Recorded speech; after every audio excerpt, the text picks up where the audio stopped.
Hi friends, welcome to my channel. Lakshmi మిత్ర ఇద్దరూ కలిసి ఆస్తి పంపకాలు చేయడానికి లాయర్ని పిలిపించగా లాయర్ ఇలా అడుగుతూ ఉంటాడు. మీ తాతగారి ఆస్తిని మీ ఇద్దరికి సమంగా పంచాలా అని అడుగుతుండగా అవును సార్ అని లక్ష్మి అంటూ ఉంటుంది. మీరిద్దరైనా ఇంటికి వారసులు, ఇంకా ఎవరైనా ఉన్నారా అని లాయర్ గారు అడుగుతుండగా ఇక దేవయాని లేదు లేదు వీళ్ళిద్దరు మాత్రమే అని అంటూ ఉండగా వివేక్ మధ్యలో అదేంటమ్మా అలా అంటున్నావు, వీళ్ళిద్దరికి తమ్ముడున్నాడు, అతనికి కూడా సమాన వాటా ఇవ్వాలి కదా అని వివేక్ అంటూ ఉండగా అవసరం లేదు వివేక్ అని లక్ష్మి అనేస్తుంది. అదేంటి అలా మాట్లాడుతున్నారు వదినా అని వివేక్ అంటూ ఉండగా అవును, మా తాతగారి ఆస్తి మా ఇద్దరికి అక్క చెల్లెళ్ళకి సమానంగా రావాల్సిందే. వాడి సొంత కాళ్ళ మీద నిలబడ్డాడు, వాడికి ఆస్తిలో వాటా అవసరం లేదు అని లక్ష్మి అంటూ ఉంటుంది. ఇక లాయర్ అదేంటమ్మా తర్వాత ఎప్పుడైనా అతను వచ్చి కేసు వేయొచ్చు కదా అని అంటుండగా లేదు లాయర్ గారు, వాడు అటువంటి వాడు కాదు, వాడు అస్సలు ఆస్తి కోసం ఆలోచించడు, వాడికి కావాల్సింది మా ఇద్దరు అక్కా చెల్లెళ్ళు సంతోషంగా ఆనందంగా ఉండడమే.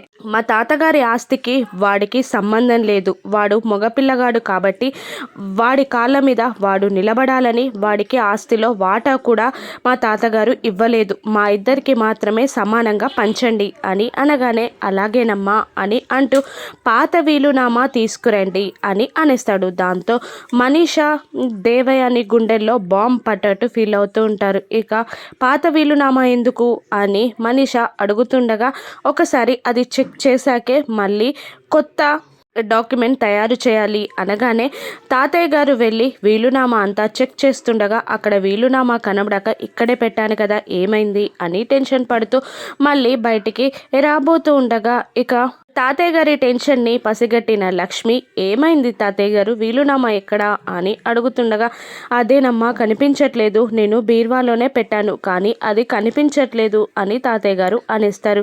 అదేంటి మీరు బీర్వాకి లాక్ కూడా వేస్తారు కదా అని లక్ష్మి అడుగుతూ ఉండగా అవునమ్మా అదే నాకు అర్థం కావట్లేదు అని అంటూ ఉంటాడు తాతయ్య గారు. ఇక దేవయాని మళ్ళీ ఇలా అంటుంటుంది, మీరే ఏదో చేసుంటారు, ఆస్తి పంపకాలు ఇష్టం లేక వీలునామాని దాచేసి ఇప్పుడు నాటకాలు ఆడుతున్నారా అని అనగానే మా తాతయ్య గారు అటువంటి వారు కాదు అని లక్ష్మి అంటుండగా మిత్ర కూడా అసలు ఆస్తి పంపకాలు లక్ష్మి చేస్తుందని తాతయ్య గారికి కూడా తెలియదు, అటువంటిది ఎలా అలా చేస్తారు పిన్ని అని మిత్ర కూడా అంటుంటాడు. ఇక మనీషా లాయర్ని ఆ పాత వీలునామా లేకపోతే ఆస్తి పంపకాలు జరగవా అని మనీషా అడుగుతుండగా లేదమ్మా అది ఖచ్చితంగా ఉండి తీరాల్సిందే, ఆ పాత డాక్యుమెంట్ని క్యాన్సిల్ చేస్తేనే కొత్త డాక్యుమెంట్స్ని లీగల్గా అప్రూవల్ వస్తుంది, లేదంటే ఆస్తి పంపకాలు లీగల్గా చెయ్యలేం అని అంటూ ఉంటాడు ఆ లాయర్. ఇక దాంతో షాక్ తింటారు మనీషా దేవయాని ఇద్దరు.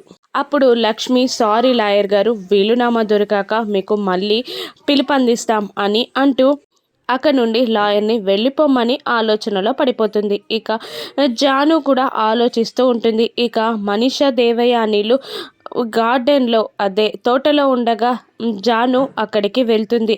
మీరిద్దరే కదా ఆ వీలునామాని ఏదో చేశారు అని అంటుండగా అలా ఎలా మాట్లాడతావు జాను అని దేవయాని అనబోతూ ఉండగానే ఇక మనీషా అవును కాల్ చేశాం అని ఒప్పేసుకుంటుంది. దాంతో దేవయాని అలా ఎలా చెప్పేస్తావు అని అడుగుతూ ఉంటుంది మనీషాని. చెప్పాలంటే ఖచ్చితంగా చెప్పి తీరాలి, మనం జాను కోసం ఎంత రిస్క్ చేశామో తనకి కూడా తెలియాలి కదా అని మనీషా అంటూ ఉండగా ఒక్క మాట కూడా నాకు చెప్పరా అత్తయ్య గారు అని జాను అనేస్తుంది. ఇక మనీషా నీకు తర్వాత సర్ప్రైజ్ ఇవ్వచ్చు అనుకున్నాం కానీ ఇలా ఆస్తి పంపకాలు ఆగిపోతాయని షాక్ తింటామని మేమెందుకు అనుకున్నాం అని మనీషా అంటూ ఉంటుంది. ఇక అప్పుడే వివేక్ అక్కడికి వచ్చి క్లాప్స్ కొడుతూ వాళ్ళందరినీ చూడగానే ఇక వాళ్ళందరూ బెకిసుకుపోయి షాక్ అయి అంతా వినేసావా అని అడుగుతూ ఉంటారు. అంతా వినేశాను, అన్నీ పూసగుచ్చినట్టు తెలుసుకున్నాను అని అంటూ క్లాప్స్ కొడుతూ వాళ్ళ చుట్టూ తిరుగుతూ అనుకున్నదొక్కటి అయినది ఒకటి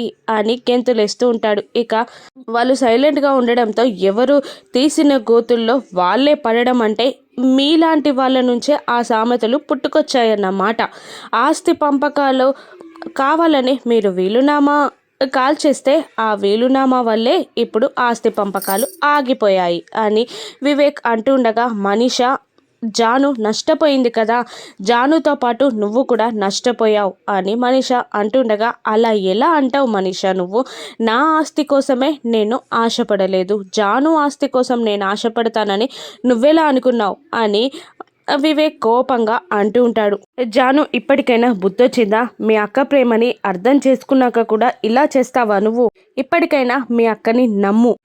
వదిన అన్నయ్య ఫ్యాక్టరీ ఇస్తానన్ను, దాన్ని మంచి లాభాల్లో నడిపిస్తే ఆస్తిలో వాటా కూడా ఇస్తానన్నారు, కానీ మీరేం చేస్తున్నారు, అనవసరంగా ఇలా చేస్తున్నారు అని అంటూ ఉండగా, నువ్వే కదరా పొలం ఆశ చూపించి ఇక్కడికి తీసుకొచ్చావు అని దేవయాని అనగానే, ఎరవేసి తీసుకొచ్చాను, మిమ్మల్ని పొలం పేరు చెప్పి ఇక్కడికి తీసుకొచ్చాను అని వివేక్ నిజం ఒప్పేసుకుంటాడు. ఇక మనకింకా ఫ్యాక్టరీనే దారి అని అంటుంటుంది జాను. అవును, ఒక్కటి గుర్తు పెట్టుకో జాను, నీకు మంచి చేసేది మీ అక్క మాత్రమే, మీ అక్క మంచిని నువ్వు అర్థం చేసుకుంటే బాగుపడతావు అని అంటూ వార్నింగ్ ఇచ్చి వివేక్ అక్కడి నుండి వెళ్ళిపోతారు. ఇక పిల్లలిద్దరూ కలిసి మిత్ర లక్ష్మిని లాక్కెళ్తూ ఉండగా, ఎక్కడికి అని లక్ష్మి మిత్ర అంటూ ఉంటారు. ఊరు చూడ్డానికి వెళ్దాం, పల్లెటూరు మేము ఇప్పుడు చూడలేదు, పోయినసారి కూడా మమ్మల్ని చూడకుండానే తీసుకెళ్ళిపోయారు, ఈరోజు చూసి తీరాల్సిందే అని పిల్లలిద్దరూ పట్టుపడుతూ ఉండగా, రేపు ఎప్పుడైనా చూద్దాం అని మిత్ర అంటూ ఉండగా, లేదు ఈరోజే చూడాలి అని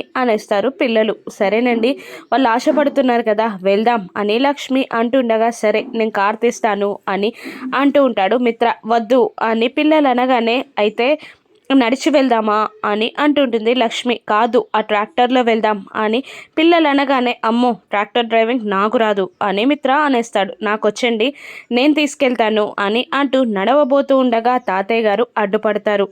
ఎక్కడికి వెళ్తున్నారమ్మా అనగానే, ట్రాక్టర్లో ఊరు చూడ్డానికి వెళ్తున్నాం అని లక్ష్మి అంటుండగా, వద్దు పండగ పూట, రేపెప్పుడైనా వెళ్దురు గాని అని అంటూ ఉండగా, ఎందుకంతలా భయపడుతున్నారు, తొందరగా వచ్చేస్తాం అని అంటూ తాతయ్య గారి మాట కూడా వినకుండా లక్ష్మీమిత్ర పిల్లల్ని తీసుకొని ట్రాక్టర్లో ఊరు చూడ్డానికి బయలుదేరుతారు. ఇక అదంతా దూరం నుంచి చూస్తున్న దేవయాని మనీషాలు తాతయ్య గారి దగ్గరికి వచ్చి, ఎందుకంత కంగారు పడుతున్నారు అని అనగానే అతను నిజం చెప్పేస్తాడు. ఈ ఊరి పక్కన ఆత్రేయపురం అనే చిన్న ఊరు ఉంది, అక్కడ భూబకాసురులు పొలాలని ఇళ్ళని కూల్చేస్తున్నారు, రైతులని బెదిరిస్తున్నారు, డబ్బులిచ్చి అన్ని కొంటున్నారు, లొంగని వాళ్ళని కొట్టి హింసించి పారిపోయేలా చేస్తున్నారు, కనీసం పంట కూడా తీసుకోకుండా భయపడి ఊరు వారందరూ పారిపోతున్నారు. ఇప్పుడు లక్ష్మికి ఆ విషయం తెలిస్తే వాళ్ళకి ఎదురు తిరుగుతుంది అని అంటూ ఉంటాడు తాతయ్య గారు. అది లక్ష్మి ఊరు కాదు కదా, తను ఎందుకు అలా చేస్తుంది అని అంటూ ఉండగా, అదే కదా నా బాధ,